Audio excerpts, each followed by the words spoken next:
Vidyapati 2 hours 4 minutes run టైమ్‌తో Amazon Prime వీడియోలో streaming అవుతున్న ఈ సినిమాని చూసాక నాకైతే ఓకే ఫీలింగ్ కలిగింది. ఇంక ఈ సినిమా స్టోరీ పాయింట్ విషయానికొస్తే టాప్ హీరోయిన్ అయిన విద్యని మోసం చేసి అంటే ట్రాప్ చేసి హీరో ప్రేమించి పెళ్లి చేసుకుంటాడనమాట. అలా పెళ్లి చేసుకొని రిచ్ లైఫ్‌ని గడుపుతూ ఉంటాడు. అయితే అలా గడుపుతున్న సమయంలో ఒక సిచ్యువేషన్‌లో చిన్న గొడవ అయిద్దనమాట. ఆ గొడవలో విలన్ని హీరో కొట్టలేనందువలన హీరోయిన్‌ని అవమానించి ఇంటి నుండి గెంటేసిద్ది. అయితే హీరో విలన్ని లాస్ట్‌కి కొట్టాడా లేదా? అలాగే వాళ్ళ నాన్నని అవమానించినందుకు కూడా రివెంజ్ తీర్చుకున్నాడా లేదా? అనేది స్టోరీ పాయింట్. ఇంక ఈ సినిమా ఫ్యామిలీతో చూడొచ్చా అంటే యెస్ చూడొచ్చు. అడల్ట్ కంటెంట్ ఏం లేదు. అలాగే 2, 3 డైలాగ్స్ దగ్గర కొంచెం ఇబ్బంది పడొచ్చు. కానీ ఏం పర్లేదు ఫ్యామిలీతో చూడొచ్చు. ఆల్రెడీ ఇదే స్టోరీ పాయింట్ మీద చాలా సినిమాలు వచ్చినట్టున్నాయి. ఎగ్జాంపుల్ 'ఉమా మహేశ్వర ఉగ్ర స్వరూపం' కావచ్చు. అలా ఇంకా కొన్ని 2, 3 వచ్చినట్టున్నాయి. కాకపోతే బ్యాక్‌గ్రౌండ్ వేరనమాట. ఏమనమాట అంటే లాస్ట్‌కి విలన్ని కొట్టాలి. అమ్మాయి అదే ఎవరిని కొట్టలేని హీరో లాస్ట్‌కి ఎలా కొట్టాడు? ఏం చేశాడు?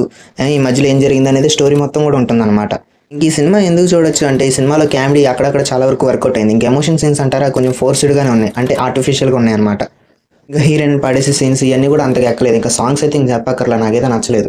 ఇంకా బ్యాక్‌గ్రౌండ్ స్కోర్ విషయానికి వస్తే పర్లేదనే చెప్పుకోవాలి. ఇంక ఈ సినిమాలో చెప్పుకోదగ్గ మరో విషయం ఏంటంటే హీరో పర్ఫార్మెన్స్ చాలా బాగుంటది. ఇంకా హీరోయిన్ అక్కడక్కడ కనిపిస్తారు కానీ సినిమా మొత్తం ఎక్కువగా ఉండరు. ఆవిడ పాత్ర చాలా తక్కువగానే ఉంటుంది. అనకొండ క్యారెక్టర్ ఎంటర్ అయిన తర్వాత ఈ సినిమాలో మలుపు తిరిగిద్దనే చెప్పుకోవాలి. ఇక డబ్బింగ్ విషయం బాగా చెప్పుకోవాలి. ఎందుకంటే డబ్బింగ్ చాలా బాగుంది. లిప్ సింక్ కావచ్చు అంతా కూడా చాలా బాగా కుదిరింది. తెలుగు డబ్బింగ్ చాలా బాగుంది. ఈ సినిమాలో లాస్ట్ ఫైట్ సీన్ కూడా చాలా బాగుంటుందన్నమాట. ఇంకా టోటల్గా ఈ సినిమా గురించి చెప్పాలంటే చక్కగా ఫ్యామిలీతో కలిసి ఒక కామెడీగా ఏదైనా ఎంటర్టైనింగ్గా చూడాలి ఖాళీగా ఉన్నప్పుడు అనుకుంటే ఈ సినిమా చక్కగా చూడొచ్చు ఫ్యామిలీతో కలిసి. కొంచెం కామెడీగా నవ్విస్తూ చాలా బాగుంటుందన్నమాట. ఈ సినిమాలో కామెడీ సీన్స్ కూడా చాలా వరకు వర్కౌట్ అయినాయి అనే చెప్పుకోవాలి. ఇంక ఈ సినిమా ఎవరైనా ఆల్రెడీ చూసేసి ఉంటే మీకు ఈ సినిమా ఎలా అనిపించిందో కామెంట్ సెక్షన్లో తెలియజేయండి. మీరు కనుక నా ఛానల్ కొత్తగా వచ్చినట్టయితే ప్లీజ్ సబ్స్క్రైబ్ చేయండి. అలాగే ఈ వీడియో మీకు నచ్చినట్టయితే ప్లీజ్ లైక్ చేయండి.